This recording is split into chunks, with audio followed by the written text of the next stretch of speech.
Welcome to Spoiler Corner for Infinity War. Loki They're all dies. dead. Gamora They're all dies. dead. Spider-Man dies. They're dead! Yeah. Groot dies. That was harsh. Spider-Man and Groot, I think in particular, were harsh. But it's a friggin' comic book movie. You know that. But it was very Lord of the Rings. It's like, I don't want to go, sir. I don't want to go. It's like, Yeah, Frodo, that was... Sam. That's what I fucking love. I know at least the way anyone... he calls him sir, it's got a very Marcy Peppermint Patty feel to it. Yes, sir. Anyone that fades away in that dust, you know is coming back. Yeah. I think Loki and Gamora are gonna come back too. This is where, okay, having not read this thing since 93, I don't remember Loki in it. I'm trying to remember, like, and then Gamora... There were so many, because they kept going on with the Infinity War, like, there were, like, 3 of them, basically, like, so, I want to say, God, was it Drax gets sucked into a soul gem? Like, a couple people get sucked into a soul gem. I think Warlock's in a soul gem, like, I think Drax, I forget if Gamora was involved with it, but I feel like, with what they did at the end, that Gamora's stuck maybe in the soul gem. Because they have that thing. That's what I get. Because you're not going to kill her. They have that thing where Thanos is looking at, like, the little kid version of her. Great scene in that flashback, by the way. Again, awesome. As soon as he saw her, it's just like, hello, like that. I am instantly in love with this villain. I adore this villain. and they're all getting shot. It's like, no, balance. Yes, they're all killing. Yeah. Although, okay, so the scene where Thanos, again, we're guessing you've seen the movie. Spoiler corner, so these are all spoilers. The scene where Thanos throws Gamora into the pit and stuff like that, I had a few issues with that, mainly because you have to throw in something that you love, and I thought there was going to be a twist like, well, you wouldn't destroy something that you love, but no, there was no twist. Oh, no, I thought maybe he was going to throw himself in No, the second, like that. And then she took forever to put it together, like, oh, come on, the audience is like 5 steps ahead of you. Yeah, that's what made me laugh, because it's like, so you have thrown something you love. I was like, well, bye, Gamora. Like, and she's like, everyone knows that. And I'm just like, really? You can't put this together? Like, no, okay. First of all, it's like, okay, cinematically, I kind of understand why she wouldn't catch up. But when he turns around with tears, she's like, haha, tears, and it's like, it's not tears for him. It's like, the second she puts it together, like. No, the second she sees the tears, that's when she should have been like, oh shit. Yeah, like the first time she sees emotion from him. It's a nitpick, but it's also like slightly botched there. I felt like you could have been more cinematic with her realizing without him. Red Skull is friggin' in this. That got a huge reaction. Everyone just went, what? Hugo Weaving's back. I thought how he even got there. He's like sucked into the cube or something. Was that I have to go back to Captain America with the Tesseract. I love Hugo Weaving, so I love. I thought maybe that was going to be Mistress Death for a second. I was like, oh, maybe they're bringing her in. I'm like, no, they're not. Okay, we're just cutting that character out. I am Hugo Tor. Curse you, He-Man. Yeah, it was cool to see him again. There's a badass fight between, like, it just opens with a badass fight. Thanos and Hulk fighting, and he just kicks Hulk's ass. That's where I started smiling, like, and I'm just like, this just feels right. Like, everything feels right about this right now. I'm like, I'm in okay hands. Like, I was worried by the trailers, but... Okay, so again, this is more the opening, but... So am I right, just everyone that was escaping from Thor Ragnarok, they just all fucking die? Yeah, like, it kind of makes that whole movie pointless, doesn't it? I mean, it's like, oh, well, we didn't need to stop by here. We didn't need to do any of this. We could have just stayed on Earth. Well, half the universe is dead right now, so you know my guess is... If she stayed there, if, what's her name, Kate Blanchett just stayed there and took over, more people would have lived than if Thor came and saved them all. You think they're gonna come back with everyone else? Well, and this is where I get confused, because, like, I don't remember, like, him wiping out half the universe. That was always his goal. I don't remember him doing it, though. So now I feel like I'd have to go read them all again, because it's been, like, 25 years or something, but I'm just like... I don't know where we're going with this, because I don't remember that necessarily happening, and we're missing, like, a couple principal characters, so I'm just like... They may be going off, these two guys may be going off on their own, like, tangent. But that's the thing, it's like, it's a comic book movie, and I feel like, you can reverse time, there's all sorts of things, like, there's obviously a way out of it. And I feel like if you want to bring Thor's people back through that, you can do that. If you want bring back Gamora. Like, I'm convinced. But the Guardians of the Galaxy, considering how popular that is, like, there's no way she's dead. I thought for a second they were going to kill Iron Man off right there. I really thought they were, too. The whole audience literally just went, like it was the loudest gasp I ever heard in a crowd. Because he was saying that he was, going to retire the character. He's kind of done. He's like, dude, I've been doing this for 10 years. It's like, fair enough. I mean, honestly. But, I think everyone just thought, well, he's dead. But, okay, we can talk about that scene, because I had an issue with that scene, too. Yeah, I had issues. Well, my issue is just Doctor Strange's whole thing is, like, guard the time stone or whatever. He says, I will sacrifice you in a second if it means protecting the stone. Yeah. And so Thanos is like, I'm going to kill Iron Man, I'm going to do it. And he's like, wait, in his, bad American accent. Getting better. But instead is, wait, if you spare his life, I will give you the stone. And I'm like, say what? I'm like, what? Who does that? And I'm like, we're talking about half the universe, and you've dedicated your mystic martial arts bullshit life to doing this, and he's just like, here, take it. And I'm just like, what? Two things, because I thought the same thing. Yeah. I thought, wait, he was building this up, suddenly he does it. It seemed way out of character to me, but I do have an out, so let's the two things popped in my mind. One, because he says, Downey Jr. says, why did you do that? And he said, we're in the end game. And the thing that pops in my head is that, one, he realizes he's smarter. He can figure out a plan. He needs to live. If you guarantee he lives, I'll probably die. A lot of people die, but you'll live. You can think of something. Two, no. Two, he looked into all the million other ways, all the million possibilities. And he says there's one. He says there's one we can get out, and it probably involves him living.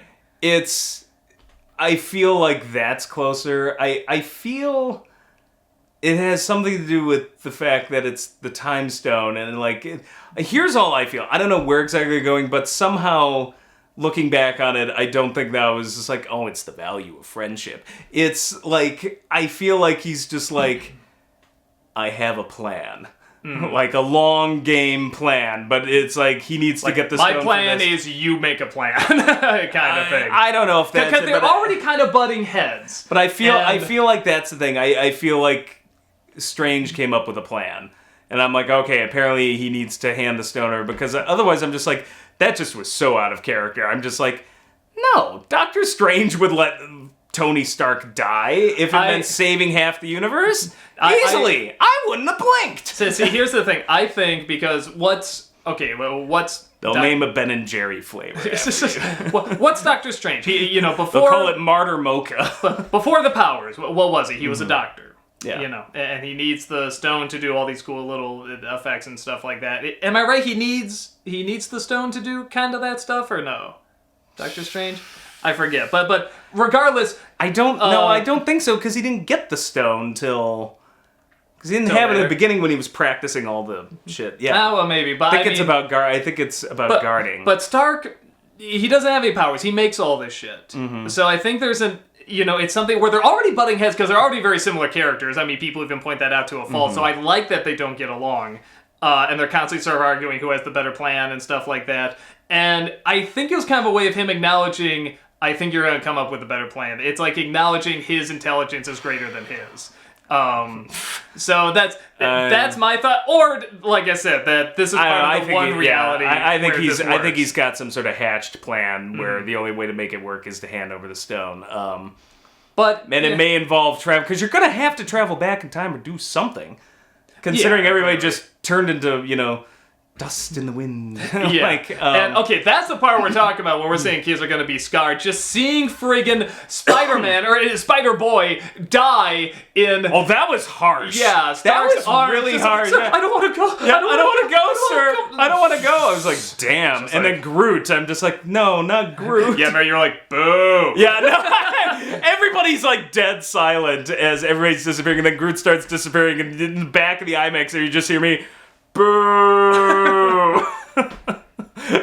And I thought that was, again, most big movies would have the music. You could have good music over but keeping it silent, having this big, the Infinity War, everything's been building up to it, just closing on a quiet, No, silent, uncomfortable, awkward. No. It's a dark, it's a dark movie. Like, when I really think about it, it's like Loki gets strangled in the beginning. Sorry, Hiddleston fans. Maybe game over for Loki. But, and it's a brutal scene. His eyes are turning red. They feel like they're going to pop out. And he's, like, struggling. Like, I'm just like... And that's, like, the first few minutes. I was like, after everybody else on that ship is massacred, I'm just like... I was just remember just sitting there thinking, all right, give me that kind of movie. Okay, woof. And although I like when they say, you're not coming back this time. Like, he's looking at the audience like, he's really dead. Because he's died so many times. We really mean it this time. The scene with little Gamora and everybody getting shot behind her. It's like the freaking killing fields going on back there. That was super dark. Gamora's sister getting tortured there was like dark. Everybody disappeared. It's like this movie was really dark. Yeah. And just thinking of all these kids going up to like see this, like, I can't wait just to see what the reaction's going to be from parents. I feel like this, I mean, and granted, it's PG-13. Again, this is, you have to assume rating still means something. They don't make it easy because PG means G now, and PG-13 practically means PG. But, so I get it, but it's like, this warrants the PG-13. Yeah, and it's not Temple of Doom PG-13, but it's definitely more hardcore than some of the other, like, Marvel films. That can pretty much be PG. They just throw in a swear word. Yeah, most Marvel films I think could be PG easily. Yeah. But yeah, and I just like it. I mean, because that's why when the movie ended, I mean, like, and the movie just the movie ended. I mean, like, people liked it, but it definitely was. It was like that Empire Strikes Back ending where it's like, wow, everybody lost. What now? Like, even Empire had like, the hopeful music, like maybe it'll be okay. This just ends with everyone like, oh god, and Thanos in this little, like, cottage from Heidi or something, just... Well, that's what he said he was gonna do. He's like, I'm gonna go and I'm gonna watch the sunset, knowing that I just murdered half the universe. Ah, what a good day. Like... There's something, this is one of the few times, too, where the vagueness of his plan, again, I think it's because his performance is so good. And the technology of him is so good. Where it's like, the vagueness of his plan I find fascinating. That he sees it as mercy. He's like, I only killed half. I don't kill the other half. Well, no, okay, and so somehow, and he always talks about balance. That comes from the Infinity Gauntlet and the Infinity War comics. He's maintaining the balance of the universe. And then he's also working for this character that doesn't exist, not appearing in the picture, Mistress Death. And is also trying to kind of court her at the same time. So that's always been his thing, that it's almost like an ecological thing, like the way you cull deer or basically shoot a certain number of deer so the population doesn't overgrow. And like he explained it, I thought, pretty well in the movie. And I didn't feel it was really vague. It was a little more vague compared to the comics because he had nobody he was working for or trying to impress or anything. But I was pretty much there. I'm like, no, I know where this guy's coming from, and he completely thinks he's right. And like, honestly, I'm like, once he showed his planet, I'm like, well, maybe he's got a point in some case. Like, yeah, but it still blew up. Or talking about Gamora's planet. It's like, hey, your planet's doing just fine now. Like, so, but but yeah, that's the interesting thing about like a villain like that. It's just like, yeah, it sounds great, a utopia, but it's just like you're also just killing a bunch of people. It's like, that's messed up. Like it.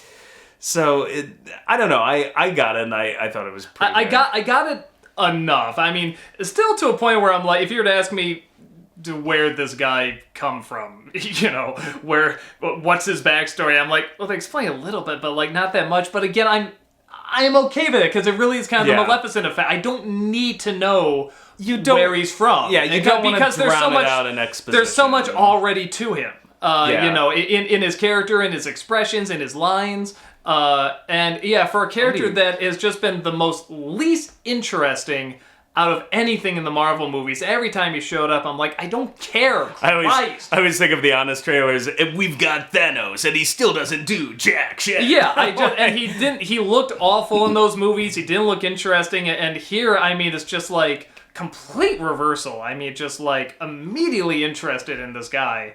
And again, just a great merging of a performance and technology. I mean, we always where they go from here, because like in the comics, like, Galactus shows up, the giant, like, planet-eating, like... I don't know how the hell they're gonna do, like, Ant-Man and Wasp and Captain Marvel and stuff. It gets like nuts.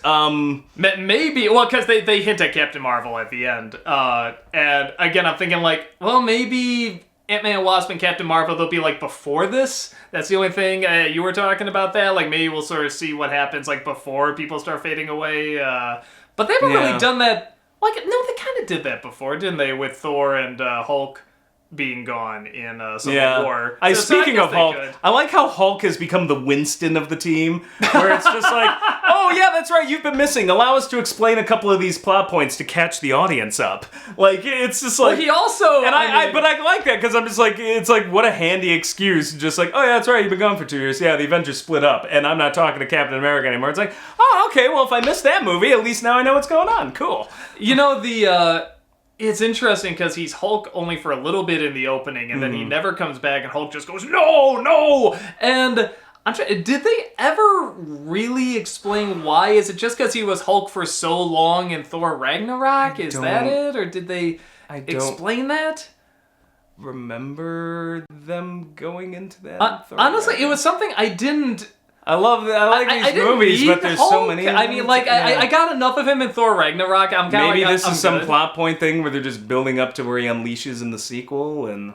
Could be, yeah. I mean, that's a good point. Anything where, like, well, this was kind of weird. It's like, we just like how all of the team members are kind of split up into different groups. Yeah, and we know they're going to come together in the... You know, and won't that be cool when they, literally out of the ashes, they'll come back and they'll all be united and it'll be even bigger than ever and stuff. I will say, with that ending, though, with that ending, like, we're waiting for the end credits, like, little thing after the credits. It's like, I would kill if it's just Stan Lee. It's just like, that's it, folks! The whole series is over! I was Thanos the whole time! No more Marvel movies! Ant-Man and Wasp, fake trailer. We just put a bunch of scenes together. There's no movie. The lordly, give it the lordly, take it away! And then just that's it. The whole series ends right there with half of everybody dead. He's just sitting there like, you know, smoking 1,000 eyeballs. And there's the Watcher looking at him just going... The Watcher. So let me say, I feel like that's the biggies. I mean, that's always the big thing in spoilers, just people that die, usually. Even though, again, I feel like most, if not all of them, are probably going to come back. The two big ones that may be more of a question mark. Loki and Gamora. Yeah, but the green ones. Anybody that disappeared in that, you know, poof of, you know, they're all coming back. They're clearly coming back. But I feel like Gamora's coming back. Mm-hmm. I don't know how you get rid of that character. Or she comes back and it's a different, like, maybe if the actress wants out, so she's slightly different, but I'm like, you don't get rid of Gamora.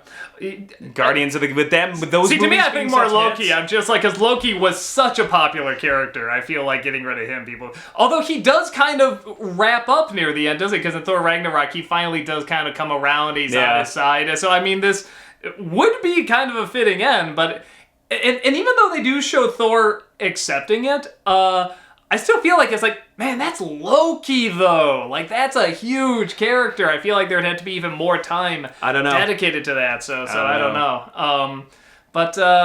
Yeah, I can't think of too much else. I'll say, the only character... Needed more Aunt May. I never thought about it. I love it when one of them says... There's an Ant-Man and a Spider-Man? Yeah, let's go. I never thought about that. My two favorite lines in the whole movie, the first was an early one with Stark. Just, what were they telling me? It's like, well, you need to do this. It's like, yeah, and I thought I needed to go dairy-free, but then Ben & Jerry's named an ice cream flavor after me. Like, for some reason I lost it. And then the other one that we both lost our shit at was just, and where did you get that arm? It's just like... Then no, he says how much for the gun? It's not for sale. All right, how much for the arm? And he just looks at Bucky, walks away, and he's just like, I'm gonna get that arm. Yeah, I'm gonna get that arm. And I love it because I could totally imagine him stealing that arm in the middle of the night. Well, one of my favorite lines very early on, because I realize it really comes full circle. It actually is from Loki. The Hulk one. Yeah, he says we have a Hulk, and I'm just like. I mean, right there, I just almost Full circle. that was brilliant. That was freaking brilliant. By the way, if you're watching when Robert Downey Jr. is talking to Gwyneth Paltrow, though, watch his sweater. It's on and then it's off. Just I know that on IMAX it's easier to notice. That's something I forgot to mention. Who gives No, up? that's something I forgot to mention. I hate watching movies in IMAX where the aspect ratio changes. And I get why they do it, but it drives me nuts. I hate seeing those black bars, and they're gone, then they're there, then they're gone. Not in this movie. The whole thing's shot in IMAX. And you can kind of tell there's a little bit more headspace, and lower space and stuff like that. But I felt that was so nice because it did not distract, from anything going on. It's still a particular aspect ratio, because you're thinking of, like, Dark Knight, where the IMAX sections cover the whole most screen. Movies. Well, like anytime they're because he specifically shot them. No, but I mean like Doctor Strange giant... did that. A lot of these movies do that. They don't. Okay, shoot the whole thing so in it's IMAX. the same aspect ratio, but I don't know what the proper because wasn't Dunkirk done to cover the entire IMAX? Because the IMAX screen's like a No. square. I same thing. It was black bars, no black bars, but it was not as noticeable in Dunkirk. Yeah, it's a different aspect ratio. No, the whole thing is shot. This is shot in IMAX, but again, you can tell when it comes to Blu-ray and everything, there's a lot of headspace and there's a lot of chest. So I mean, they are gonna crop it, I'm sure. But I just really like that. It again, because that's a nitpick when I see that in IMAX movies, and I get why they do it. But it was nice seeing a whole IMAX movie, like the whole way through, beginning to end. What else? And I was saying the one character, like I said, she's not in it long, but it just made me realize, I'm like, yeah, I don't get into this character at all. I don't get into Pepper Potts in the slightest. Like, when he's going on the ship, and she's like, Tony, you come back here. It's like, I can't. No, you come back here right now. You come back here. And I'm just thinking to myself, if this was a cool character, she'd fucking go get a rocket ship, go after his dumb ass, and then she'd be a part of the episode. It's just like, you get back here right now. We're married now, and I just... It's like, who likes a character like that? Nobody likes a character like that. They did tease that in Iron Man 3 with her putting the suit on, and I don't know, like, I never disliked her, but I just realized I never liked her. I like Pepper Potts just fine. There's no character in this I dislike. They didn't give her anything to do. You're right. Like, it's just... Well, wasn't there... She just calls and says, come back. So it's like, that's the writer's fault, though. Like, if... But you kind of just needed her there just to reestablish that they're a thing. Like, well, I'm trying to remember. Like, weren't they broken up in one of the movies or something? Or not? Like, I thought in the last one they were broken up. Like, I can't even remember now. Iron Man... I don't remember. No, not Iron Man 3, but, like, I want to say, like, Civil War, maybe, or something? Because they were also in Spider-Man. Or in Homecoming. Like, I'm totally... Listen, this is just like really reading comics, okay? Yeah, it's so hard to We'll find the remember. one guy who's going to nitpick this. It's like, well, actually, in issue 43 of... But if you've been reading these things all your life, you're just going to forget some stuff, because it's been going on forever. Right. It's just one of those things where I was like, that was the one thing I was just like... Yeah, I don't. I'm not a fan of that guy. I don't know. Like I said, if they did something like in Iron Man 3, where she's like in the Iron Man suit, just like whatever, Lady Iron Woman or something like that, like that'd be cool. But she just still seems like, that would don't do it. Well, okay, that would have been cool. But I like Pepper Potts. I just think the problem is they didn't really give her anything to do here. But I don't dislike Pepper Potts. So. I didn't think mostly because I just like saying Pepper she has Potts. nothing. And try saying it 3 times fast. Pepper Potts, Pepper Potts, Pepper Potts. Pretty good. So, but yeah, I think that's it. I can't think of much else. Any character I disliked in this movie? Yeah. Tell if there's any spoilers that you liked or disliked, or any surprises that really caught you off guard. Did you bring any kids and they got scarred? That I really want to hear. Were there any crying kids at the end of this movie? Was there any kid just walking out with a blank face, just... Some poor kid just in their seat, they're dead. They're all dead. Spider-Man's dead! They're all dead. I watched Spider-Man fade away to dust. Man, as a little kid being such a Spider-Man fan, yeah, that'd just be... That would have effed me up. That would have effed me up for a little bit. I would have been walking around in a daze for a couple days, like I just saw Grave of the Fireflies. Grave of the Spiders. Yeah, there's no meaning to life. It's all just chaos. So that's about it. We'll see you guys next time. Later. That. No.